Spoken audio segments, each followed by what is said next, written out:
Good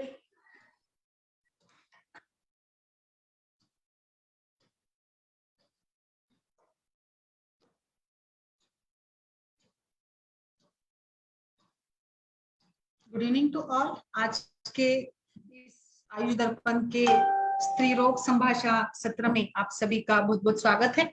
आज हम लोग कुछ अलग विषय पर चर्चा करेंगे, जैसे कि रोज हमारा एक नया विषय होता है। इसी रूप से आज का हमारा जो टॉपिक है बहुत ही इंटरेस्टिंग है। काफी सारे आई थिंक कि जब गायनेकोलॉजी की बात आती है तो ये एक अहम भूमिका निभाता है ये सब्जेक्ट, जैसे इनफर्टिलिटी। सो इनफर्टिलिटी क्या है, इसके बारे में इसके कितने सारे रीजंस है। जैसे कि मनुष्य जीवन का जो उद्देश्य है, धर्म अर्थ काम मोक्ष और सुप्रजा निर्माण, यह हमारा उद्देश्य होता है। वैवाहिक जीवन या जो संस्कार है हमारे जीवन के, उस सभी में सभी प्रकार के संस्कारों का एक अपना महत्व है। उसमें से ही गर्भाधान, विवाह, ये सभी जो संस्कार है आयुर्वेद में इसका एक बड़ा महत्व है। आज हम लोग डिस्कस करने वाले हैं इनफर्टिलिटी के बारे में। इनफर्टिलिटी ये एक बड़ा विषय है। There are so many reasons of infertility, like जैसे माल फॉर्मेशन है या फाइब्रॉइड है, पीआईडी है, पीसीओडी है, ओबेसिटी है, या लाइक कुछ इम्प्लांटेशन नहीं होना, ओवुलेशन नहीं होना। There are so many defects. तो इसमें हम लोग एक एक पॉइंट वाइज डिस्कस करेंगे। जैसे बेसिक पॉइंट आज हमारे डॉक्टर ने सजेस्ट किया, बहुत ही अच्छा टॉपिक है ये। जैसे कि कुछ यूट्राइन एनोमलीज अगर होती है तो उसमें हम लोग प्रेगनेंसी कैसे करें, कंटिन्यू कैसे करें या कैसे ट्रीटमेंट करें। कई बार ऐसे केसेस हम लोग देखते हैं जो अलग अलग प्रकार के डिफेक्ट लेकर आता है, जिसमें यूट्राइन का जो साइज होता है ना, it is differ than the normal one. Like septate uterus है, बायकॉर्निएट यूट्रस है, इसमें भी बारीक बारीक स्मॉल स्मॉल टाइप की डिफॉर्मिटीज भी होती है। तो ये डिफॉर्मिटीज क्यों होती है, कैसे होता है, और ये थोड़ा सा मैं शॉर्ट में बताऊंगी। और हमारा मेन जो ये रहेगा ना, हम लोग ट्रीटमेंट पार्ट पर ज्यादा बोलेंगे, क्योंकि इस विषय में जैसे हम लोग घुसेंगे तो ये बड़ा ही डीप विषय है। इसमें फिजियोलॉजिकल या लाइक आयुर्वेद में जो सभी प्रकार से भावों का निर्माण बताया, तो गर्भाधान गर्भ निर्माण की प्रक्रिया आचार्य चरक ने शारीर स्थान में बड़े ही विस्तार से बताई थी, जिसमें उन्होंने आत्मज, फिर लाइक सत्वज, मातृज, पितृज, सभी प्रकार के जो षडभाव पदार्थ है इसके बारे में बताया। तो गर्भाधान कैसे होता है, गर्भ में कौन से अवयव का निर्माण पहले होता है, इसको लेकर भी कई सारे टीकाकारों ने बहुत सुंदर तरीके से वर्णन किया है। कभी हम लोग चरक का शारीर स्थान पढ़ेंगे तो उस समय विस्तृत रूप से उसके बारे में बिल्कुल आपने पढ़ा भी होगा, बट फिर भी लाइक मुझे ऐसे लगता है कि जैसे हम लोग इसको जितना डीपली समझेंगे ना, उतना हम लोग हमारी शरीर का शुद्धि का या शोधन का महत्व, आपको ऐसे लगता होगा कि हर चीज में हर इसमें शोधन आता ही है, बट एक्चुअली डेफिनेटली शोधन के बिना तो लाइक कोई आगे हम लोग बढ़ ही नहीं सकते हैं। तो इसी प्रकार से आज हम लोग डिस्कस करने वाले हैं ये जो एबनॉर्मलिटीज है, एनोमलीज है, यूटेराइन की एनोमलीज। इसके जस्ट मैं आपको एक पिक्चर शेयर करके बता देती हूँ कि ये एक्चुअली क्या है और किस प्रकार से it is not normal condition. जो अलग अलग प्रकार के एनोमलीज यूट्रस की होती है, इसकी मैंने एक इमेज शेयर की है आपके लिए। सो आगे हम लोग फिर इसको डिस्कस करेंगे। सी सच टाइप ऑफ जो एक एबनॉर्मल यूट्रस होगा, इसमें आपने सारे रिपोर्ट्स देखे होंगे। This is the first figure is of the normal uterus, then the uterine hypoplasia और अजेनेसिस क्लास 1 क्लास 2, यूनिकॉर्निएट यूटेरस आप देख रहे हैं कि किस प्रकार से ये यूनिकॉर्निएट बनता है। देन यूटेरस डायडेल्फिस, यानी देखिए इसमें दो टाइप से ये इस प्रकार की डिफॉर्मिटी है। Next one is, I think this one is the most common, bicornuate और यूनिकॉर्निएट, ये बहुत ही कॉमन होता है। सेप्टेट के भी कुछ केसेस आते हैं। अरिक्यूएट, ये भी एक यूट्रस डिफॉर्मिटी ही है। Next one is diethylstilbestrol drug related, इस टाइप की ये डिफॉर्मिटी है। सो इतना ये मतलब बहुत ही बड़ा गहरा विषय है आज का हमारा। तो इस विषय में जब भी हम लोग बात करेंगे तो इसके लिए मुझे लगता है कि हम लोग केस डिस्कशन भी करेंगे। इस केस डिस्कशन कुछ मेरे पास जो केसेस मैंने देखे हैं उसमें भी हम लोग जाएंगे और किस प्रकार से इसकी ट्रीटमेंट हम लोग करा सकते हैं। यूट्राइन फैक्टर्स का इन्वॉल्वमेंट इनफर्टिलिटी में एटलीस्ट कम से कम 10% होता है। यहाँ पर केवल यूट्राइन डिफॉर्मिटीज यानी कंजेनाइटल जो बिलियरी डक्ट की एबनॉर्मलिटी होगी, इसके साथ साथ ट्यूबरकुलोसिस, एंडोमेट्रियोसिस हो सकता है, fibroid adenomyosis is the one of the reason, congenital malformation like bicornuous हम लोग देख रहे हैं, इसके कारण जो कंडीशंस होगी है, इसमें इनफ्यूमिनाइट यूट्रस होगा, unfavourable endometrium for nidation, that is inadequate secretory endometrium, endometriosis, one of the most favorite reason, repeated DINC, post-abortal, post-pubertal infections like intramural mullerian duct के कुछ septal defect होते हैं, tubal factors are also there, जिसमें impaired tubal function होगा, defective ohm pickup होगा, impaired tubal motility भी कभी कभार impair हो जाती है, loss of cilia, these are some factors which are so there for the same type of infertility. Ovarian factors भी होते हैं जिसमें एनोलेशन, कार्पस ल्यूटियम इनसफिशियंसी वगैरह. तो इनफर्टिलिटी एक वाइड सब्जेक्ट है. आज हम लोग ना एनोमलीज को लेकर डिस्कस करेंगे. Why such type of anomalies are there. तो हमारे सारे दर्शकों से भी मेरा निवेदन रहेगा, आपको जो भी यहाँ पर उसके factors, what are the reasons behind that, उसको आप चैट बॉक्स में लिख सकते हैं, फेसबुक पर भी आप पोस्ट करेगा आपके हिसाब से. Why such type of abnormalities are there.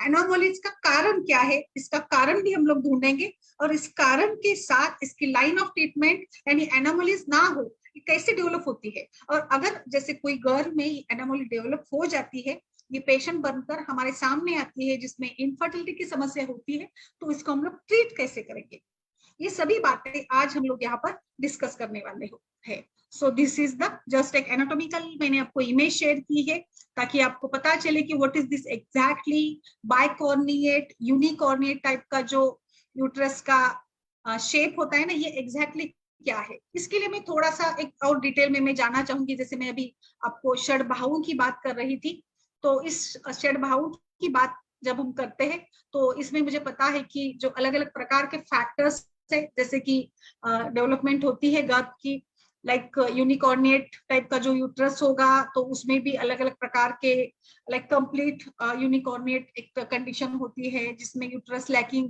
Second horn, then primitive horn lacking होता है, ये भी एक डिफॉर्मिटी है. सो ये अलग अलग प्रकार की, मतलब केवल यूनिकॉर्निएट और बाइकॉर्निएट ये नहीं है, तो इसमें भी आगे डिफेक्ट्स हो सकते हैं, बाकी आगे भी इसमें डिफेक्ट्स हम लोग देख सकते हैं.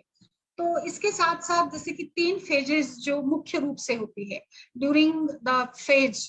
The first phase is of zygote formation and this is the period 1 in which there is like weeks after 1 to fertilization के बाद जो पहला फेज होगा, it is a phase of zygote formation or it is also said to be zygote phase, जिसमें like की cell division होता है, mitosis, meiosis is there, implantation of the cell mass in the uterus during next stage जो होगी, second stage जो होगी, इसमें कुछ एम्ब्रियोनिक फेज हम लोग इसको कहेंगे, जो कि 3rd to 8 वीक का होगा. नेक्स्ट इसमें like most of the organ system develop and the third that is the foetal phase या फिर पीरियड 3 हम लोग इसको कहते हैं. इसमें लाइक फर्दर जो 9 वीक्स और 38 वीक्स में जो पूरा डेवलपमेंट ग्रोथ होती है, that fact the further growth and elaboration of the organs. जैसे हमने देखा कि पंचमहाभूत भी शुक्र शोणित संयोगे तू खलु कुक्षिगते गर्भ संज्ञा लभते तम चेतना विस्तृतम वायु विभजति तेजः एनं पचति आपः क्लेदयन्ति आकाश विवर्धयति एवं विवर्धितः स यदा हस्तपाद पंचपीड़का. तो यहाँ पर पंचमहाभूतों के साथ एक बड़ा ही हमारा विषय है वायु महाभूत, वायु विभजति. सो आचार्यों ने जो लाइक ट्विन से या ट्रिपल से उसका रीजन जो है वायु का विभाजन बताया है. सो see how the vata dosha is responsible for this defect also. तो आपको ये समझ में आता होगा कि जो ये सारे जो भी डिफेक्टिव एनोमलीज है, व्हाटएवर यूट्रस के होंगे, ट्यूब्स के होंगे, the reason behind this is also the vata dosha. क्योंकि जो भी डिवीजन होगा ना, तो this division according to Ayurveda it depends upon the Vata dosha. So Vayu is responsible for such type of all defects. तो इसके लिए हमें वात को कैसे शाबूत रखना है, वात के ऊपर हम लोग कैसे काम करेंगे, लेकिन हमको हमेशा से लाइक इम्प्लांटेशन के दौरान या लाइक प्रीकंसेप्शन में, ड्यूरिंग द प्रेगनेंसी, जो सारी परिचर्या आयुर्वेद में बताई है, सारा जो संस्कार बताया है, इसका महत्व यही है. ये सब कुछ हम लोग करेंगे तो इसके चांसेस कम हो जाते हैं. वी कैन, हम लोग इसको कम भी करा सकते हैं. सो इस प्रकार से ये 3 स्टेजेस होते हैं. इसमें जो सेकेंड स्टेज है, second stage is the most like यहाँ पर ही ज्यादा से ज्यादा कंजेनाइटल या कंजेनाइटल मालफॉर्मेशन होने की संभावना ज्यादा होती है. So this period second is the most vulnerable type for the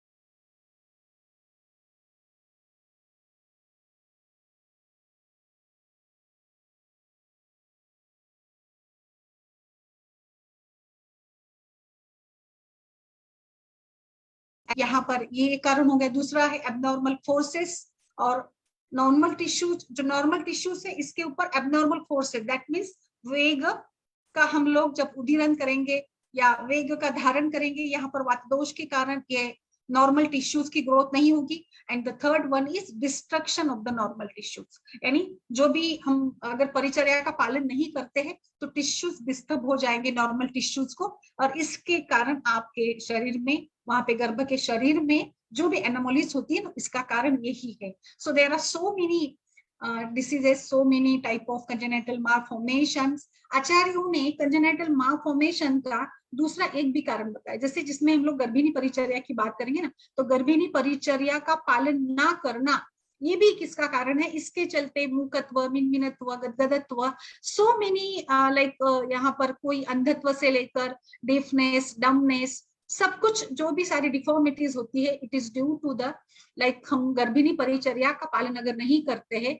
so there are the chances of congenital anomalies. तो एंटीनेटल केयर या जैसी गर्भ का स्थापना हो जाता है, जैसे ही फर्टिलाइजेशन होता है, कंसेप्शन कंफर्म होता है, वहां से लेकर, या तो मैं ये तो कहूंगी इसके साथ मुझे ये मानना है, मेरा ये मानना है कि उसके पहले ही अगर हमने प्री कंसेप्शन, अभी देखिए इसके लिए हम लोग क्या क्या कर सकते हैं, हाउ वी लुक लाइक कुछ टाइप में हम लोग इसके साथ. अभी आपका ये सवाल होगा कि पेशेंट कंसीव हो सकती है क्या इसके साथ, अगर कोई यूट्राइन एबनॉर्मलिटी है तो पेशेंट कंसीव होगी क्या.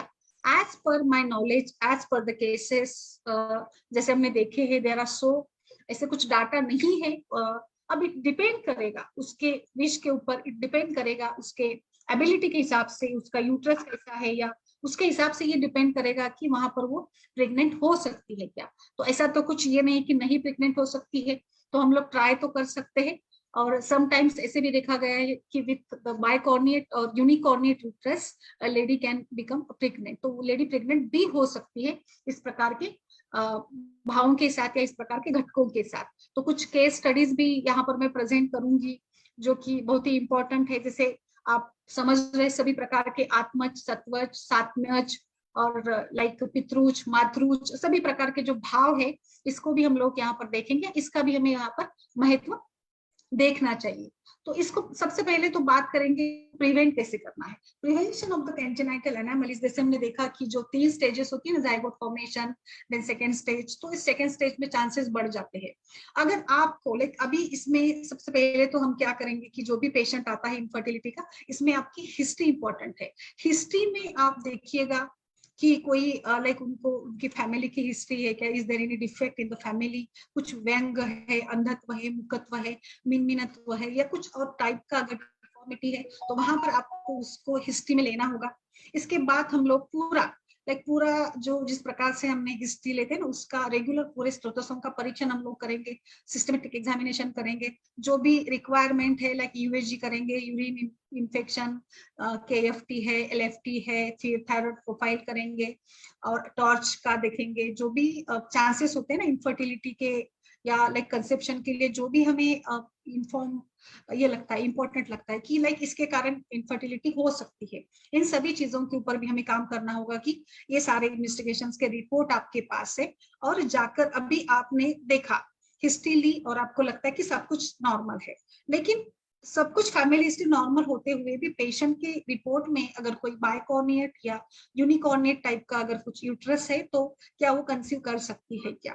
हाँ बिल्कुल कंसीव कर सकती है. यहाँ पर हम लोग इसको पहले ही, अभी वो बाइकॉर्निएट यूट्रस के साथ है तो आगे उसके बच्चे में अगर वो फीमेल होती है तो इसमें भी, या लाइक मेल भी है, तो कोई कंजेनाइटल टाइप का एनामोली ना हो, इसके लिए हम लोग उसके ऊपर शुद्धि संस्कार करेंगे, ताकि गर्भाधान प्रक्रिया के पहले ही प्री कंसेप्शन के तौर पर अगर हम लोग कोई पूरा शोधन करा देते हैं, स्नेहपान, विरेचन, अनुलोमन, उत्तरबस्ती, तो अच्छे रिजल्ट हमें मिलेंगे।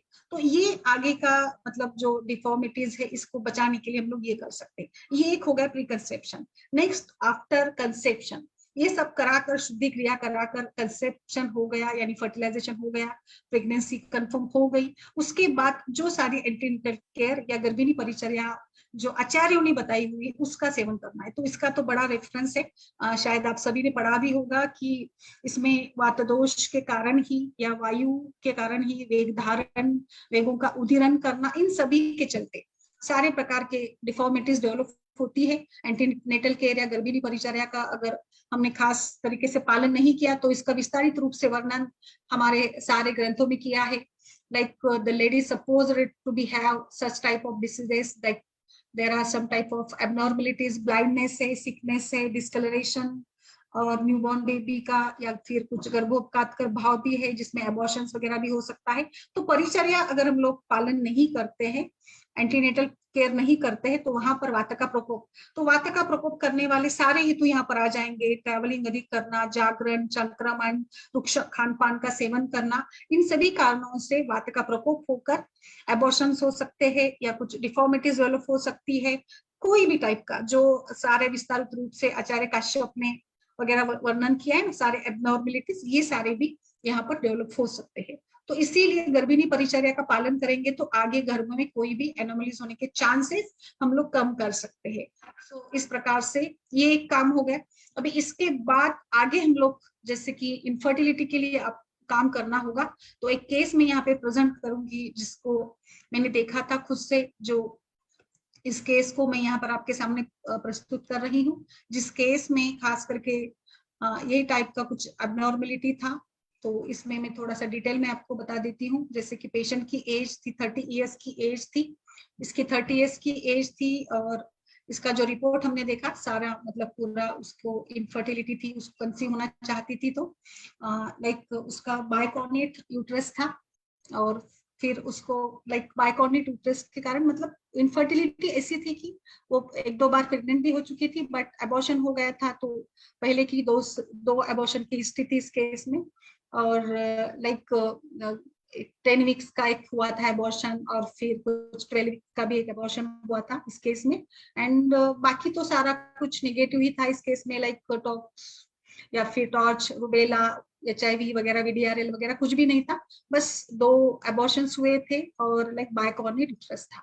तो इसके साथ वो आई थी। तो बाकी सारा एग्जामिनेशन, इन्वेस्टिगेशन कराने के बाद तो हमने इसमें सबसे पहले तो दीपन पाचन किया था। जैसे अभी इसकी संप्राप्ति कैसे हम लोग देखेंगे, इस संप्राप्ति कैसे बनाएंगे, इस टाइप के कोई भी डिसीजेस या एबनॉर्मेलिटीज पाई जाती है। जैसे आचार्यों ने गर्भाशय को एक प्रकार से आशय का स्थान दिया है। इट इज द 8th आशय इन फीमेल्स, 8वां आशय जो महिलाओं में होता है ना, ये गर्भाशय होता है। तो इसका मूल स्थान जो है लाइक आर्तव स्त्रोतस, दैट इज गर्भाशय, और आर्तव धमनिया, इस प्रकार से उसका उल्लेख आया है। तो इन सभी का, तो इसके कारण क्या होंगे, लाइक इसमें कुछ आघात, इंजुरी, वात का प्रकोप या अभ्यंतर कोई भी निज दोष। तो दोष तो कोई भी हो सकते हैं, बीज दोष है, बीजोपघात कर भाव होते हैं, कुछ आगंतुज हो सकते हैं, या शारीरिक दोष भी हो सकते हैं जिसके कारण ये डिफॉर्मिटी आ गई। और it is a type of, it is a one reason for the वंध्यत्व।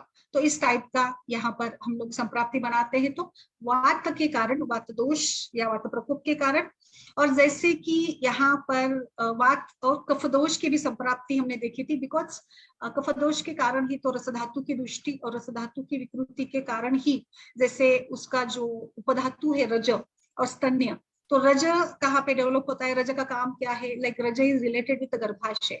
सो इस प्रकार से इसमें संप्राप्ति घटक जो थे वात दोष, कफ दोष, और रिलेटेड स्त्रोतस था, रसव स्त्रोतस इसमें था।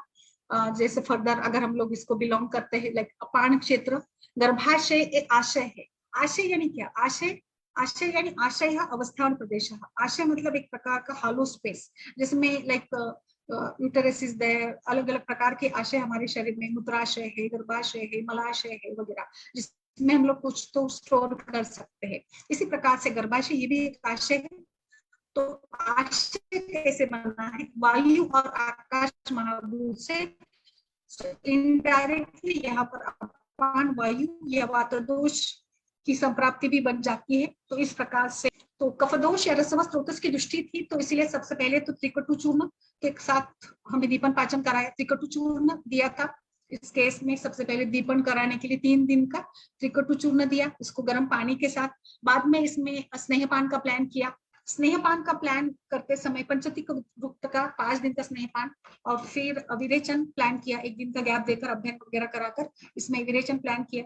विरेचन के बाद संसर्जन क्रम फॉलो किया, और कुछ इसमें बाद में इंटरनल मेडिसिन के रूप में आरोग्यवर्धिनी दिया था, शुंठी सिद्ध जल दिया था, शुंठी सिद्ध जल, आरोग्यवर्धिनी, चंद्रप्रभा वटी, ये सारा मेडिसिन उसको हमने दिया। और इस प्रकार से ही विरेचन एक शुद्धि हो गई।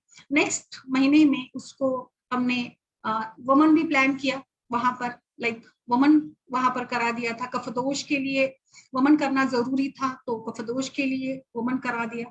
वमन के साथ साथ उसको जो मतलब बीच का जो टाइम था, जैसे हम लोग 15 दिन का तो गैप रखते हैं ना, वमन, विरेचन या बस्ती कोई भी अगर क्रिया करनी होती है, तो इसमें उस बीच के गैप में जैसे मैंने बताया आरोग्यवर्धिनी था, शुंठी सिद्ध जल, चंद्रप्रभावटी और फलघृत बीड़ी दिया था। 2 चम्मच की मात्रा में गर्म पानी के साथ उसको दिन में 2 बार पीने को दिया था। ये हो गया पूरा, वमन किया उसमें।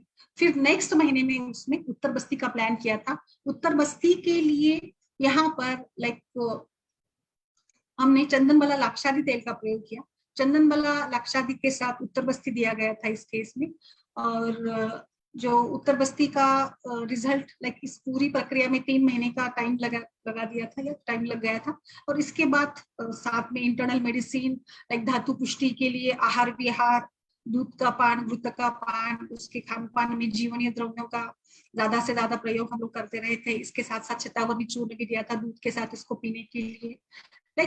एक जो पोषण यूट्रस को होना चाहिए था, उस प्रकार का पोषण भी इस केस में दिया गया था। और इस प्रकार से मतलब उत्तर बस्ती दिया था चंदनमला लाक्षादी तेल का।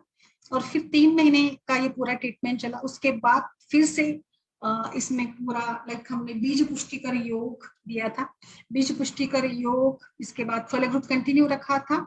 और यहाँ पर बाकी जो ये था इसके लिए अच्छे से कंसेप्शन हो, इसके लिए हमने यहाँ पर मूसली पाक का भी प्रयोग किया था। और मूसली पाक ज्यादा समय नहीं दिया, 15 दिन के लिए हमने मूसली पाक का यहाँ पर उसको पेशेंट को सेवन कराने को बताया था। और इसके बाद तो उसकी प्रेगनेंसी कंफर्म हो गई थी नेक्स्ट मंथ में। तो पूरा टाइम पीरियड जो था एक 3 से 4 महीने का टाइम पीरियड इस केस में लगा था। तो it is the case, successful case ये थी बायकॉर्नेट यूट्रस के साथ जो मैंने देखी थी ट्रीट किए हुए हमारे यहाँ पर। तो इस केस को मैंने आपके सामने रखा है, इसके लिए रखा है कि हम लोग कोई भी टाइप का अगर एनोमली हो, कोई डिफेक्ट हो, तो इसको हम लोग ट्रीट तो करा सकते हैं। ट्रीट कराने के लिए आपको शोधन के साथ चलना होगा। शोधन इसमें बेस्ट रहता है इस टाइप के सारे केसेस में। शोधन के लिए आप वमन, विरेचन, उत्तर बस्ती का प्रयोग कर सकती है। जैसे अलग अलग टाइप के एज, अलग अलग टाइप के जो भी केसेस होंगे ना, उस टाइप से यहाँ पर आपको ट्रीटमेंट करानी होगी। और फिर प्रेगनेंसी कंफर्म होने के बाद सारा जो भी परिचर्या था उसका पालन करना, गर्भपाल रस का प्रयोग करना। फिर पहले महीने में लघुमालिनी वसंत, फिर मधुमालिनी वसंत, फिर सुवर्णमालिनी वसंत, इस टाइप से उसको पूरा दिया गया था। अगर आपको ये करना होगा, अगर आप कोई इस डिफेक्ट के साथ कुछ प्लान करना चाहते हैं, तो मेरे हिसाब से सबसे पहले तो दीपन पाचन कराइएगा। अगर जरूरत है कफदोष या वातदोष या पित्तदोष को देखते हुए अनुलोमन कराइएगा, विरेचन कराइएगा। क्लासिकल ही करिएगा जो भी करेंगे, स्नेहपान के साथ विरेचन स्टैंडर्ड टाइप का। वमन करना है तो कभी कभार जैसे सद्यो वमन भी करा सकते हैं जरूरत के हिसाब से। और उत्तर बस्ती एकदम से बेस्ट है। उत्तर बस्ती आप क्षार तेल और तिल तेल मिलाकर भी दे सकते हैं, ये भी एक अच्छा कॉम्बिनेशन होता है। सहचर तेल का भी उत्तर बस्ती दे सकते हैं, आप सिंपल तिल तेल का भी उत्तर बस्ती दे सकते हैं। तो प्री कंसेप्शन एक तो, उसके बाद अगर आपने कुछ नहीं किया और प्रेगनेंसी हो गई और उसके बाद सोनोग्राफी में आपको कुछ डिफेक्ट मिला, तो उसके साथ पेशेंट कंटिन्यू हो सकती है क्या? अभी ऐसे भी कुछ केसेस है, जैसे मैंने इस केस में भी बताया कि अबॉर्शन हो गया था 2 टाइम। तो इस समय में आपको ज्यादा से ज्यादा वात पैसिफाइंग यानी वात शमन करने वाले सभी द्रव्यों का या आहार विहार का प्रयोग हम लोग करेंगे, और करेक्ट लाइफस्टाइल लाइक सत्वा वजह चिकित्सा, दैवोपराश्रय चिकित्सा, जो भी हम लोग करना चाहते हैं, जिस प्रकार से भी करना चाहते हैं उस टाइप से, लाइक उसका कोई रिलीजियस होगा, वो जो भी है उस सभी के साथ हम लोग इसको कंटिन्यू करने के लिए प्रयास कर सकते हैं। कंटिन्यू करने के लिए आपको लाइक आपने डिफेक्ट देखा तो इसमें आप लघु मालिनी, वसंत, सूक्ष्म त्रिफला कुछ समय के लिए, तो गुगुल वगैरह कल्प ज्यादा प्रेगनेंसी में इंडिकेटेड नहीं है, बट एक 7 दिन का कोर्स हम लोग यहाँ पर करा सकते हैं एज, क्योंकि त्रिफला जो है एंटीबायोटिक के रूप में हम लोग देते हैं ना, तो इसके लिए यहाँ पर भी हम लोग दे सकते हैं। चंद्रप्रभा वटी भी 7 दिन के लिए दे सकते हैं। तो कंटिन्यू कराने के लिए ज्यादा से ज्यादा हमारा प्रयास ये रहेगा कि गर्भ का हम लोग स्थापन कर सके। तो इसके लिए जो भी गर्भ रक्षा कर जो भी टाइप के सारे द्रव्य है, जीवनीय टाइप के है, इसमें आप बला सिद्ध ये भी दे सकते हैं, मिल्क यानी बला सिद्ध क्षीर, 1 ग्लास दूध लिया आपने, इसमें 1 चम्मच बला चूर्ण डाल दिया, इसको आप अच्छे से औटा लीजिए और उसको आधा बचा लीजिएगा, और इसके बाद इसका प्रयोग आप लोग कर सकती है। इसमें इस टाइप के अश्वगंधा, पुनर्नवा, गोक्षूर, गुरुची, इस टाइप के भी सभी द्रव्यों का काढ़ा बनाकर या सिद्ध क्षीरपाक बनाकर या चूर्ण शहद के साथ मिलाकर भी आप यहाँ पर दे सकती है, इसका भी प्रयोग इंडिकेटेड होता है। तो इस टाइप से आप प्रेगनेंसी को कंटिन्यू कर सकते हैं। बस इसमें अलग से क्या करना है, अलग से प्रिकॉशंस ये लेनी होगी कि किसी भी तरह से जो हेतु है, जो वात का प्रकोप है, लाइक वृक्ष खान पान, जागरण, चिंता, दिन में सोना होगा या अधिक व्हीकल ये करना होगा, ड्राइविंग होगी, जो भी है सारे शारीरिक, आहार, मानसिक सभी प्रकार के हेतु यहाँ पर उसके हम लोग बंद करा देंगे, और पूरी रेस्ट, कुछ मेडिटेशन, प्राणायाम, ध्यान, सत्वा वजह चिकित्सा, कुछ मंत्र चैंटिंग, ओमकार चैंटिंग, इन सभी के साथ अगर हम लोग करते हैं तो कई सारे सक्सेसफुल केसेस हो सकते हैं या कोई दिक्कत भी नहीं आती है। और अगर यहाँ पे कुछ एबॉर्शन वगैरह का हो गया तो बाद में आप 6 महीने का गैप दीजिएगा, और उसके बाद पूरा शोधन करा, अच्छे से प्लान कराकर हम लोग पूरा मतलब ये करेंगे। क्योंकि जैसे मैंने अभी आपको बताया कि पहले ही इसमें लाइक जब जैसे फर्टिलाइजेशन होता है ना, उसके बाद जो 3 स्टेजेस होती है डेवलपमेंट के, जाइगोट फॉर्मेशन के बाद की, उसमें ज्यादा चांसेस होते हैं ना, तो उस समय में वेगों का धारण, वेगों का उदीरण या वात प्रकोप ना हो, ये सारी हमने परहेज अगर कर ली तो मुझे नहीं लगता कि ज्यादा समस्या आ सकती है। वी कैन गो विथ, अब ये डिपेंड करेगा पेशेंट के मॉरल पर, पेशेंट के पॉजिटिवनेस पर, हाउ एटीट्यूड उसका कैसा है, हाउ शी टेक्स, उसकी एज कैसी है, इसके साथ सब कुछ, मतलब पूरा लाइक देश, काल, ऋतु, वय, अवस्था, इन सभी फैक्टर्स के साथ भी उसकी विलिंगनेस भी, लाइक वो चाहे तो कुछ भी लाइक हो सकता है ना, इस टाइप से वो अगर चाहती है, पॉजिटिव थिंकिंग है, वो सपोर्ट करती है, सारी ट्रीटमेंट अच्छे से हो जाती है, तो आई थिंक कि इस प्रकार के डिफेक्ट के साथ भी कंसीव होना पॉसिबल है। हाँ, मैं 100% तो गारंटी नहीं देती हूँ, there are some chances, 1 to 2%, 5% के चांसेस फेलियर के भी हो सकते हैं, but as per my knowledge, जैसे मैंने कुछ अनुभव किया, देखे हैं केसेस, इसके हिसाब से तो मुझे लगता है बायकॉर्निएट या यूनिकॉर्निएट के साथ भी प्रेगनेंसी हो सकती है। तो शुरू में थोड़ा सा प्रयास करना पड़ेगा, शोधन ही इसके लिए बेस्ट चिकित्सा है। शोधन, उत्तर बस्ती और परिचर्या का पालन करना, पूरा यही है। गर्भिणी परिचर्या का पालन भी करिएगा, और लाइक सुप्रजा निर्माण के लिए जो शुद्ध शुक्र शोणित ध्रुव चतुर्नाथ, ये जो 4 फैक्टर्स बताए गए ना, तो इसका भी महत्व है। तो इसीलिए मैंने जैसे बताया, आपको प्रीकंसेप्शन अगर करना है तो दोनों का आप शुद्ध करा लीजिएगा, लाइक मेल पार्टनर का, फीमेल पार्टनर का, दोनों में दीपन पाचन कराकर, स्नेहन देकर, विरेचन, बस्ती, जो भी चाहते उस टाइप से पूरी दोनों की शुद्धि करिएगा, और फिर प्लान करिए। Conception it is like that कि हम लोग अच्छे से प्लानिंग करके ही करेंगे ऐसे केसेस में। अगर कोई आपको लगता है डिफेक्ट है तो, या जैसे आजकल की जनरेशन जो है, एक ही बच्चा होता है तो वो चाहती है कि हमारी प्रोजेनी एकदम हेल्दी हो, और आयुर्वेद का भी यही उद्देश्य है, सुप्रजा निर्माण। तो सुप्रजा निर्माण के लिए आप दोनों को भी शोधन कराकर अगर अच्छे से प्लानिंग करती है गर्भस्थापना की, तो I think it is the best one, ये बेस्ट रहेगा। जो पूरी लाइक लाइन ऑफ ट्रीटमेंट इसी प्रकार से बताई गई है। सो आगे आपके इसके साथ हम लोग इसको डिस्कस करेंगे। बताइए अभी आप बताइए, आपका जो भी सवाल है इसके हिसाब से मैं इसको बताऊंगी। यस अरुणा जी, इंदु जी, रचना जी। यस मैम, आपका कुछ अनुभव है इस टाइप से?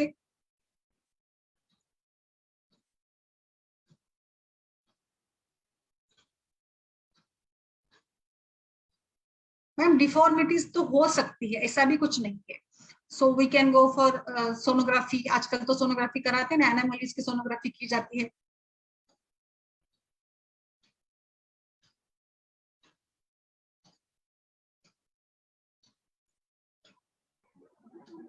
Ma'am hello. Yes yes.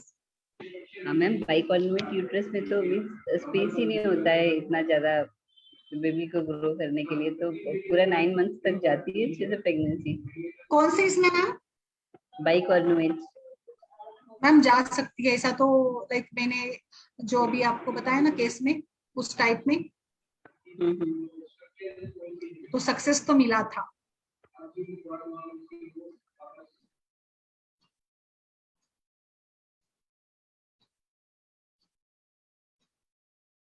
अभी वो डिपेंड करेगा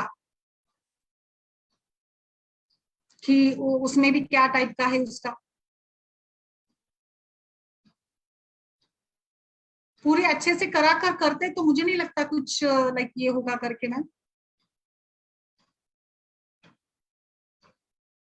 क्योंकि हमने शोधन करा दिया ना, तो लाइक उत्तर बस्ती करा देते तो वात और जो लघुता आती है ना सभी आशय में, तो गर्भाशय में भी इसकी इलास्टिसिटी बढ़ जाती है इसके साथ। तो आई थिंक कि, और अगर आप और कुछ आपको लगता है तो आप योग बस्ती भी दे सकते हैं इसमें, मात्रा बस्ती भी दे सकते हैं, कुछ पीछू भी धारण करा सकते हैं वात के शमन के लिए, ताकि पूरा वहां पर जो गर्भाशय हो इसकी इलास्टिसिटी बढ़े।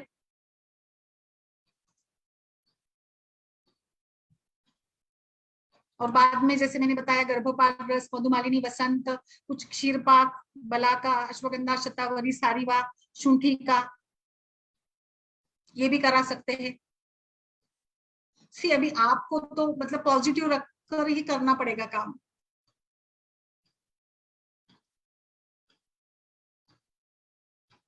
इट डिपेंड्स अपॉन हर मनोबल totally.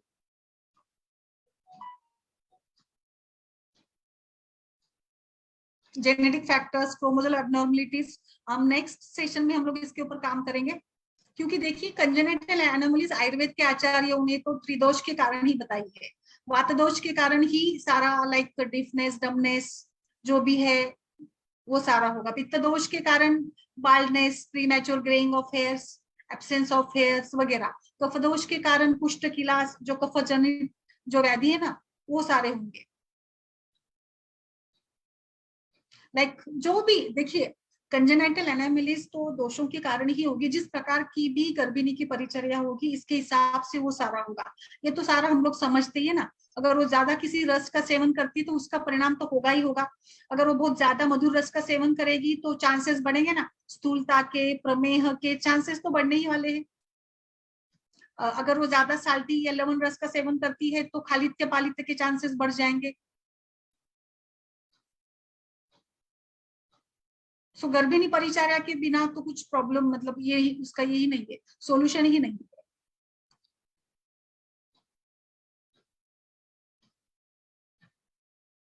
Yes anyone?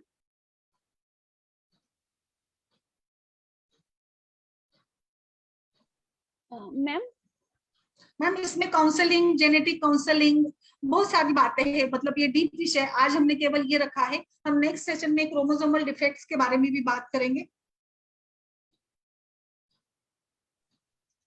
Hello. Yes ma'am. Good evening ma'am. Good ma'am evening. ये मैम मैं ये पूछना चाह रही थी कि जो आपने चंदन वाला लक्षादी तेल की उत्तर वस्ती इसमें दी है बाइकार्बोनेट यूट्रस में बताया आपने, तो हाँ उसका बेसिक यही है ना कि वो इलास्टिसिटी बढ़ाना, और हाँ, इलास्टिसिटी, यस यस, इलास्टिसिटी बढ़ाना। तो मैम ये जैसे इसमें गर्भाशय बल्य, जैसे हम फलभेद का पिचू दे सकते हैं साथ में? दे सकते हैं ना, अभी या- बताया ना मैंने, फलभूत का भी पिचू रखिए ना, वो बाद में करेंगे। एक बार उत्तर बस्ती हो जाने के बाद हम लोग गर्भ का ये भी पिचू भी रख सकते हैं, वही रोल रहेगा, पिचू का भी वही रोल रहेगा। हाँ, तो मैम ये उत्तर बस्ती 3 साइकिल तक देनी है जैसे हमेशा हाँ, देते 3 हैं? साइकिल तक देते हैं, यस मैम, 3 साइकिल तक दीजिएगा कम से कम, पूरा मतलब जैसे ज्यादा से ज्यादा अच्छे से अच्छा वहां पे हो ना, इलास्टिसिटी, जी इसके लिए काम करना होगा ना।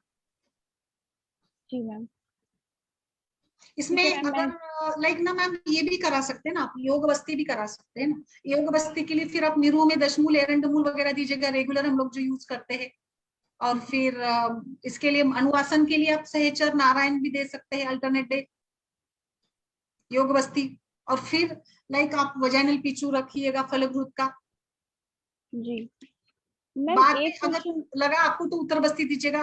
उत्तर बस्ती के लिए आप बला तेल फलभूत का भी दे सकती, उत्तर बस्ती, ऐसा कुछ नहीं, फलभूत भी जी यूज कर सकती है ना। हमारा वही, हमारा उद्देश्य क्या है कि वात का शमन हो और लघुता इंक्रीज हो, वहां की इलास्टिसिटी इंक्रीज हो। तो इसमें आप योग बस्ती, उत्तर बस्ती, पीचू, उद्देश्य वात दोष के ऊपर काम करना है, जो भी आपको सुटेबल लगता है आप यूज कर सकती है। मैम एक क्वेश्चन और था, जो ये हमारे गर्भाशय से रिलेटेड जो भी प्रॉब्लम्स होती है उसमें जब हम योग बस्ती देते हैं तो ये जो निरू बस्ती उसकी मात्रा कितनी रखनी चाहिए काढ़े की? नहीं, निरू बस्ती और ये तो हम लोग इसके साथ ही देंगे ना मैम, ये तो गर्भाशय के लिए नहीं ना, ये तो हम मुदगत इसमें ही देंगे ना, नहीं, दूध से ही देंगे। हाँ मैम, सेम वो क्वांटिटी मैं मैम, सेम क्वांटिटी जो रूटीनली यूज करते हैं ना, इसी टाइप का होगा ये भी, इसमें कुछ दूसरा इंडिकेशन नहीं है। ठीक है, थैंक यू।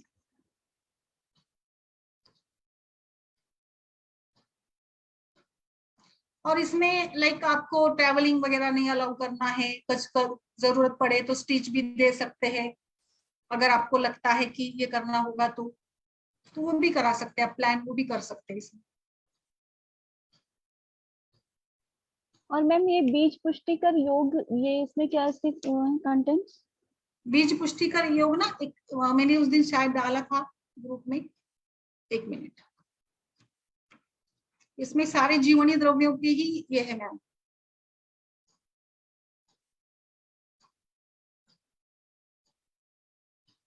जो एक्चुअली कफ और वात के बैलेंस के लिए है।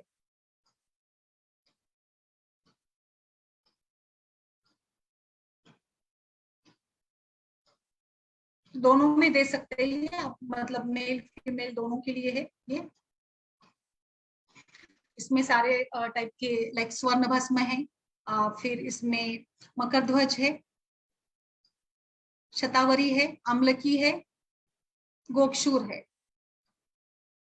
तो लाइक पूरे मतलब ऐसे ही है, जो रसायन टाइप का होगा, मकर ध्वज सुवर्ण टोन के लिए होगा, यष्टि मधु है चक्षुष्य वर्ण रसायन के रूप में, गोक्षूर है, शतावरी है और अम्लकी है, अश्वगंधा भी है।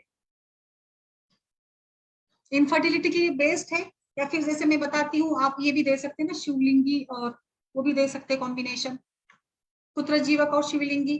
वो तो बाद में वाला तो ऑप्शन आपके पास बहुत है मैम, वो तो आप आराम से दे सकती हैं। जी जी मैम। जीवनीय गणों का द्रव्यों का उपयोग ही ज्यादा करना है, मधुर रस का प्रयोग करना है, और वात शमन और कफ का अवरोध दूर करने के लिए फिर आपको लाइक वमन आप दे सकते हैं यहाँ पर।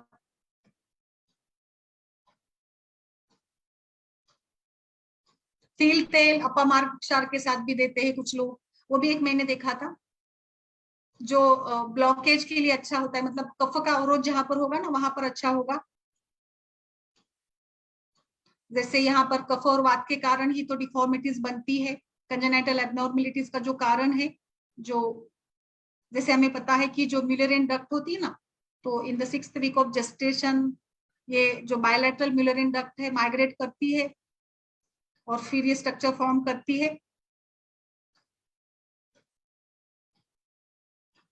तो यही कारण आयुर्वेद के हिसाब से आचार्य चरक ने वगैरह यही बताया है ना, इसका वंध्यत्व, और आचार्य वाग्भट ने तो भी वंध्यत्व में बीज दृष्टि ही कारण है।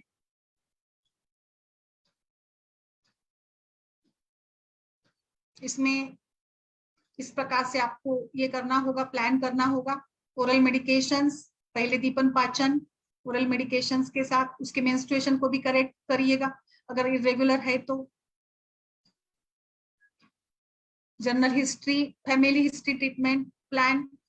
कुछ एक केस में मैंने हमारे एक मैडम ने ये भी दिया था उत्तर बस्ती, तिल तेल का और अपमार्ग उपचार को मिलाकर ये मेंस्ट्रुअल साइकिल के 7th डे से 9th डे तक 3 दिन का दिया था और 3 साइकिल दिए थे इसके, और साथ में उन्होंने फलग्रुत गर्म पानी के साथ और शतावरी ये दिया था उसको प्लान।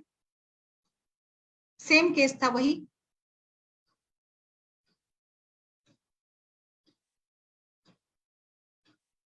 बाकी ये क्योंकि स्नेहन, बल्य, वयस्थापन वगैरह सारा काम करेगा, फलग्रुत भी काम वैसे ही करेगा, जेनेटल ऑर्गन्स पर नरिशमेंट देगा, यूट्रस को, एंडोमेट्रियल थिकनेस को बढ़ा देगा, हार्मोन को बैलेंस करेगा, इम्प्लांटेशन के लिए मदद करेगा। मैम अपामार्ग और तिल तेल भी इसी के लिए दिया था, बाइकोर्नुट यूट्रस के लिए? यस यस यस यस, समान क्वांटिटी में जी। मैम तो Because, टोटल क्वांटिटी 5 ml से ज्यादा नहीं होनी चाहिए ना, 3 to 5 ml ही रहनी चाहिए। 3 to 5 ml, यस यस, उत्तर बस्ती के लिए तो वही है ना। हाँ ठीक है। बिकॉज अपमार्ग तीक्ष्ण उष्ण है तो छेदन भेदन करेगा, और तिल तौल एज यूजुअल जो फैलोपियन ट्यूब्स के ऊपर उष्ण तीक्ष्ण गुण के कारण वो ये करेगा, मतलब ओपन करेगा, चैनल्स ब्लॉकेज को ओपन करेगा, इसलिए तिल तेल भी अच्छा है और ये अपमार्ग क्षार भी अच्छा होता है। तो मैम ये सेप्टेट यूट्रस में भी दे सकते हैं जिसमें सेप्टा होता है बीच में? दे सकते हैं ना मैम, दे सकते हैं आप, सिंपल इनफर्टिलिटी के केसेस में भी दे सकते हैं। हाँ ठीक है मैम। तो आई थिंक वंध्यत्व के लिए मतलब अभी हम लोग आगे बहुत सारे ये रहेंगे, हमारे सेशंस बहुत सारे होंगे, इसमें अलग अलग कारणों से जो भी फाइब्रॉइड होगा, इन्फेक्शन, पीआईडी, मेंस्ट्रुअल इरेगुलरिटी जो भी होगी, इन सभी में आई थिंक कि शोधन ही चिकित्सा का मुख्य अंग होगा, शोधन के साथ ही काम करना पड़ेगा। फिर कुछ केसेस में जैसे जरूरत होगी, ये एज के हिसाब से देखना पड़ेगा, पेशेंट के जो भी है उसकी प्रकृति देखने पड़ेगी, बाकी सारी उसकी मेडिकल हिस्ट्री देखने पड़ेगी हमें। और जैसे ज्यादा से ज्यादा केसेस में पीसीओडी हो, फाइब्रॉइड हो, तो कफ और वात का अवरोध होता है, तो हम वमन, सद्यो वमन या वमन क्लासिकल वमन और बाद में बस्ती ट्रीटमेंट के साथ ही वहां पर भी प्लान करेंगे। तो अलग अलग रीजंस इसके होते हैं।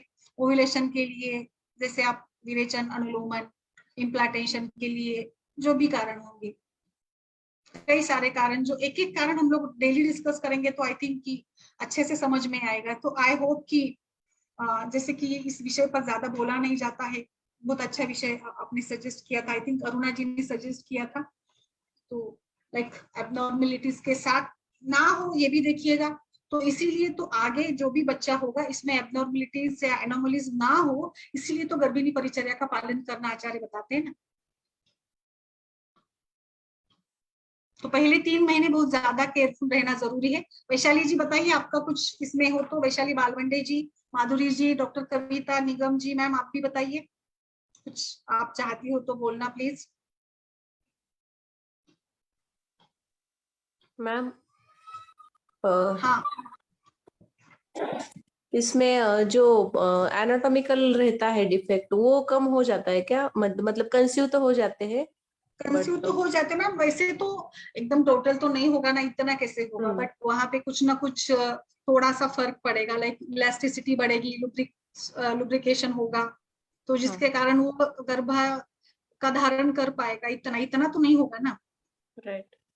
इतना होता तो फिर हम लोग कहाँ से कहाँ होता है। नहीं, अपामार्ग क्षार हाँ यूज करके छेदन भेदन करते हैं, तो मुझे हाँ मतलब हाँ नहीं किस इतना तो नहीं होगा हाँ क्लियर पूरा 100 मैंने तो नहीं देखा, मैं मतलब ऐसे नहीं बोलूंगी, बिना देखे बोलना गलत पेशेंट बात है। कंसीव हो जाते हैं, हाँ वहाँ yes, का एंडोमेट्रियम हाँ, अच्छा रह के हाँ यस, एंडोमेट्रियल ग्रोथ अच्छी होगी, पेशेंट मतलब प्रेगनेंसी कंटिन्यू हो सकती है, यूट्रस का बल बढ़ेगा, सब कुछ वो हो जाएगा। तो इसीलिए मैंने आज एक ही ये रीजन लिया है, एक एक रीजन के साथ आप पूरा प्लान ट्रीटमेंट समझिएगा ना तो अच्छा रहेगा, एकदम पूरे सब अभी कल के इसमें मैं क्रोमोसोमल एबनॉर्मलिटी के ऊपर थोड़ा बात करूंगी। फिर नेक्स्ट हम लोग, जैसे आपने सारे सजेशन दिए ना, उसके हिसाब से एंडोमेट्रियोसिस, एडिनोमायोसिस और ये फॉलिकल्स की साइज बढ़ाना, फॉलिकल की साइज बढ़ाने के लिए भी हम लोग वही फलोग्रुत का प्रयोग, पीचू का वहां पर ये करना, बस्ती देना, यही सब कुछ ट्रीटमेंट तो वही है। अलग अलग केस के साथ हम लोग डिस्कस करेंगे। एंडोमेट्रियोसिस और एडिनोमायोसिस का तो अभी मैंने पढ़ाया था लास्ट वीक में, आई थिंक डॉक्टर माधवी जी ने बताया था टॉपिक। ठीक है, कोई बात नहीं, हम लोग और फिर से एक बार उसको ये करेंगे। यस अरुणा जी, इंदु जी, वैशाली जी बताइए कुछ। डॉक्टर वैशाली, सपना जी, डॉक्टर कविता जी, और जो भी है डॉक्टर पवार मैम। मैम ये जो आपने उत्तर बस्ती के लिए तिलतेल और अपमार्क क्षार बताया है, तो ये मेंसेस के पहले देना है या मेंसेस आने के बाद नहीं देना? नहीं, मेंसेस के बाद, मेंसेस के बाद 7th डे, 7th 8th और 9th डे, मेंसेस के बाद ही करनी होती मैडम। पूरा मतलब ट्रीटमेंट जो भी प्लान करेंगे ना आप, तो ज्यादा से ज्यादा तो छठे दिन के बाद ही करना है आपको। जो भी स्थानिक चिकित्सा या जो भी करेंगे ना, तो रिजल्ट अच्छे मिल जाते हैं। बाकी इंटरनल मेडिसिन आपको चालू करना है तो कर सकते हैं, बट अगर एज ए प्लान कर रहे हैं आप कुछ लाइक ये इनफर्टिलिटी या कुछ ऐसे इसके लिए, तो 6th डे के बाद ही, मेंसेस कंप्लीट होने के बाद ही करें तो बेहतर रहता है। वही करते हैं सभी लोग, ऐसे तो नहीं देना। माधुरी जी बताइए, doctor Madhuri Jadhav. Hello ma'am, good evening ma'am. नमस्कार, आप आई नहीं 2-4 दिन से? नहीं मैम, मैं ना बाहर गांव में गई थी, तो उसमें प्रॉब्लम अच्छा। था कि बीच में रेंज भी नहीं आता था, और इधर आई तो जरा बच्चे का स्कूल का ही बोलते ना चालू है कि ये नया नया स्कूल देखना। चालू हो गए, यस अभी हाँ स्कूल तो चालू हो गए, अभी रूटीन चालू हो गए। हाँ, तो बच्ची छोटी, उसके पीछे ही जाना आना लेना, उसके में बिजी थी मैम, इसलिए तो ये अच्छा टाइमिंग नहीं मिल रहा था मेरे को जरा देखने के लिए। अभी भी मैंने लेट ही ज्वाइन किया है मैम, कौन सा ओके। टॉपिक। हाँ इसलिए ये मैम। आज का थोड़ा अलग टॉपिक था।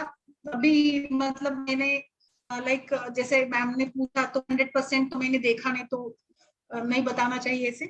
तो टोटल कुछ कंप्लीट ये गया करके, क्योंकि आई डोंट थिंक ये पूरा जाता है डिफॉर्मिटी। आपका किसी का कुछ अनुभव हो तो आप बता सकते हैं। काजल जी, इंदु सिन्हा जी बोलिए मैम, अरुणा जी। ओके, अगर किसी का कुछ सवाल नहीं है तो फिर बताइए। मैम एक पूछूं, हेलो पूछिए। मैम। हाँ मैम यस। एक है ना, मुझे केस आई है, मतलब आई ने व्हाट्सएप पे भेजा है रिपोर्ट, ऐसा solitary cyst seen in left pelvis close to uterus 3.2 into 2.8 into 2.6 centimetre है ऐसा। तो मतलब उसके गायनेक ने बोला है ऐसा रहा तो भी चलेगा, कोई तकलीफ नहीं है उसको, सिर्फ अभी 2-3 दिन से उसको एब्डोमिनल क्रैम्स और बोलते हैं ना डिस्पैरोनिया हो रहा था। तो ये सिस्ट हम मतलब ओवरी तो नहीं है, पर क्लोज टू यूट्रस है, तो हम लोग ये कर सकते हैं ना, ट्रीटमेंट दे सकते हैं ना इसमें ना? हाँ दे सकते हैं ना, मुझे रिपोर्ट तो थोड़ा भेजिए ना मैम। इसमें भी वही शोधन करना पड़ेगा आपको। पहले दीपन पाचन देखिए, कोई भी ग्रोथ होगी ना तो माउस मेदोपाचक का प्रयोग करेंगे, कोई भी किसी हाँ भी मैम। ग्रोथ के लिए। हाँ हाँ बराबर मैम। फिर सिर्फ आरोग्यवर्धिनी सोदर चंद्र प्रभावटी हाँ विरेचन दीजिएगा। क्लासिकल हाँ आप ना इसमें पंचनिंब या महातिक्त ग्रुप का स्नेहन लेके ना 3 दिन नहीं का कम मैम, से कम पेशेंट ये लेकर। नहीं मैम, ये पेशेंट क्लासिकल हाँ वेरिएशन नहीं देगी। ये है मैंने, क्योंकि वो तैयार भी नहीं, भी बहुत दूर रहती है और तैयार भी नहीं हो रही। और वैसे मैम मैं इधर देती नहीं ना, मेरे पास पंचकर्म का ये नहीं है मैम कुछ नहीं, फैसिलिटी। स्नेहन और विरेचन तो कुछ लाइक इतना प्रॉब्लम नहीं है, मैंने स्नेहन तो तो ले सकते हैं आराम। आविपत्तिकर चूर्ण बोलते हैं ना, रोज का ऐसा देने के लिए सोचा है, नहीं तो तीव्रत लेहम वगैरह रहता है ना बीच बीच में ऐसे हाँ दीपन। तिरुतले दे सकते हैं, तिरुतले हाँ दीजिएगा फिर। बट वो घर में गाय का घी तो पी सकती है ना स्नेहन के लिए, भले ठीक है मेडिकेटेड के लिए तैयार नहीं होगी तो गाय का घी तो ले सकती है ना। हाँ, वैसे वो बोला है थोड़ा मैम, क्योंकि खाने देखिए, में लेने के लिए है, और बोलते हैं ना सुबह 2 चम्मच 4 चम्मच शाम को ले लो ऐसे बोला है। और रोज का मैंने बोलते हैं नित्य विरेचन दिया है सब करने के लिए। क्या दिया है रोज क्या? नित्य विरेचन रहता है ना, विपत्तिकर चूर्ण ऐसे होते हैं ना, वैसे दिया है।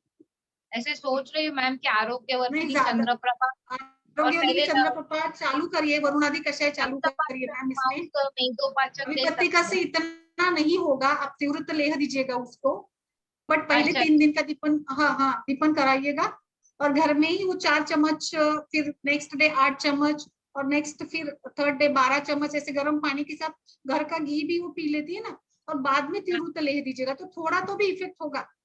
अच्छा, ओके मैम, बोल दूंगी नहीं तो उससे। नहीं तो फिर कुछ फायदा नहीं होगा उससे। मैम इसमें फिर कांचनार फूल और वरुणादि काढ़ा भी दे सकते हैं ना हाँ बिल्कुल, आरोग्यवर्धिनी, कांचनार, वरुणादि कषाय, सप्तसार कषाय, बहुत सारे ऑप्शन है आपको यहाँ पर। ओके ओके, हाँ मैं ट्राई करूंगा। मैम हेलो हाँ मैम, इस सिस्ट पे हम लोअर एब्डोमेन पे कैस्टर ऑयल का मसाज भी करवा सकते हैं, एरन तेल का। यस, करा सकते हैं। अच्छा, इसमें थैंक यू हिंगू मैम। का करिएगा, हिंगू का ना अच्छा रहेगा मैम। हिंगू का मतलब तेल जो भी है उसका हाँ उसका वेदना शमन के लिए भी काम करेगा, और हिंगू वात शमन के लिए बहुत बेस्ट है ना, इसलिए एरन भी है, बट लाइक अगर आपको और कुछ ऑप्शन चाहिए तो। हाँ, ओके ओके। नहीं मैम, एरन तो सिर्फ सिस्ट का साइज कम करने के लिए, उससे सिस्ट का अच्छा साइज कम होता है मसाज करने से डेली। ओके, नाभि पे ना अगर आप रक्त फिर नाभि पूरन भी कराइए ना, नाभि पूरन भी करा सकते हैं। अच्छा, ठीक है, थैंक यू मैम। फिर लाइक अभी जैसे हम चोदन की बात कर रहे थे ना, तो जरूरत पड़े तो नस्सी शिरोधारा भी आप लोग कर सकते हैं इसमें, एज ए नर्वस टॉनिक के रूप में। जहां पर आपको जरूरत लगती है, हार्मोन्स की गड़बड़ी लगती है, वहां पर आप शिरोधारा नस्सी भी करिएगा, वो भी ठीक है। यस, ओके, हाँ मैम, यस। हाँ मैम, एक पेशेंट है मेरी, उसको टी शेप यूटेरस है। क्या तो है? उसमें क्या टी शेप यूटेरस है उनका। हाँ, हाँ, तो उसमें क्या प्रिकॉशन ले सकते हैं? उसमें प्रीमैच्योर बर्थ, एबॉर्शन के चांसेस बहुत ज्यादा रहते, तो अच्छा, एज क्या है? हाँ, एज 40 ईयर्स है। 40 ईयर्स है? हाँ और हाँ अभी एक भी बच्चा नहीं हुआ है? क्या है, प्राणी है, मट्टी है? नहीं, अभी तक एक भी नहीं हुआ है। अच्छा, हम्म। तो अभी आपने क्या ट्रीटमेंट दिया है, क्या प्लान किया है, क्या किया, बताइए जरा। नहीं, अभी तो मैम कुछ नहीं, सिर्फ दीपन पाचन ही दिया है, जस्ट आई थी वो। पी अभी शेप्ड कुछ बताया मैम आपने, पी शेप्ड? हाँ, टी शेप में, हाँ। अच्छा, कुछ है हाँ रिपोर्ट आपके पास? HSD का है मैम उनके। हाँ, टी रिपोर्ट है शेप क्या? मीन्स तो मैम, टी शेप तो यही हो गया ना, बाई कोऑर्डिनेट को ही तो कहते हैं। हाँ, वही। लेकिन ऐसे मतलब पूरा बाई कोऑर्डिनेट नहीं दिख रहा है HSD में, सिर्फ थोड़ा टी शेप दिख रहा है ऐसे।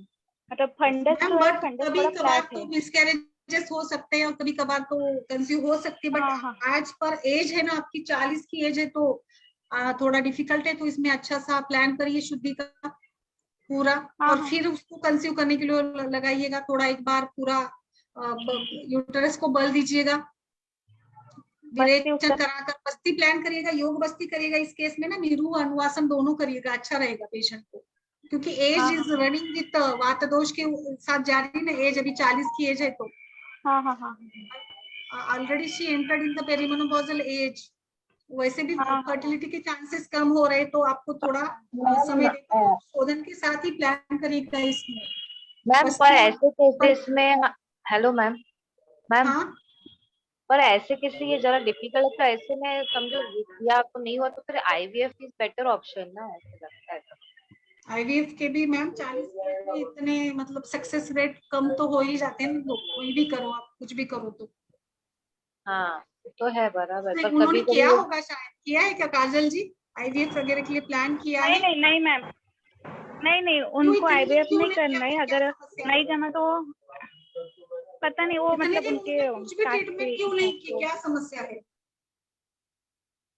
उनका मैम, वो हस्बैंड में भी थोड़े प्रॉब्लम्स है। अच्छा, वही और उसके बाद उनके लेट मैरिज भी हुआ था उनका। अच्छा, ठीक है, कोई बात नहीं। क्या करिए मैम प्लान, मुझे पूरा बताइए उसका, रिपोर्ट शेयर करिएगा। हाँ हाँ मैम। हम लोग प्लान करेंगे इस केस में भी ना पूरा। आप योग बस्ती पहले विरेचन और बाद में योग बस्ती प्लान करेंगे। आप है ना ठीक है, ग्रुप ठीक पे है। काजल जी? हाँ मैम है। हाँ तो बताइए ना, फिर पूरा रिपोर्ट डालते जाइए ना, सभी ठीक लोग है, ठीक है। देखेंगे जी, तो सभी हमारे डॉक्टर्स देखेंगे और फिर हम लोग चर्चा भी कर सकते हैं।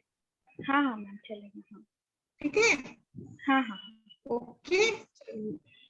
तो आई थिंक आज का हमारा जो विषय था इनफर्टिलिटी का पार्ट 1 हमने आज देखा, जिसमें हमने माल फॉर्मेशन, यूट्राइन माल फॉर्मेशन को लेकर कैसे हम लोग प्लान कर सकते हैं। तो इसमें इसी प्रकार से आपको प्लान करना होगा।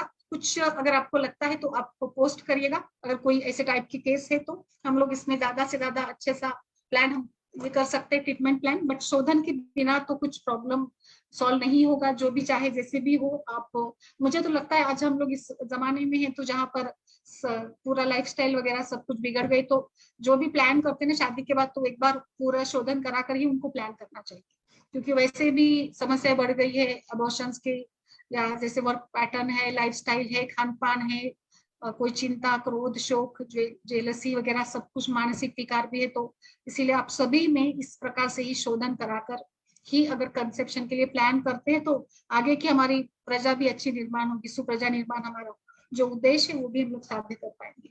सो बस आज के लिए इतना ही।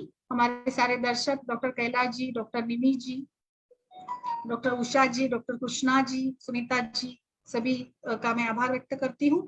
और फिर हम लोग कल एक नए विषय के साथ चर्चा करेंगे। चलिए, शुभ रात्रि सभी को, आभार, नमस्कार।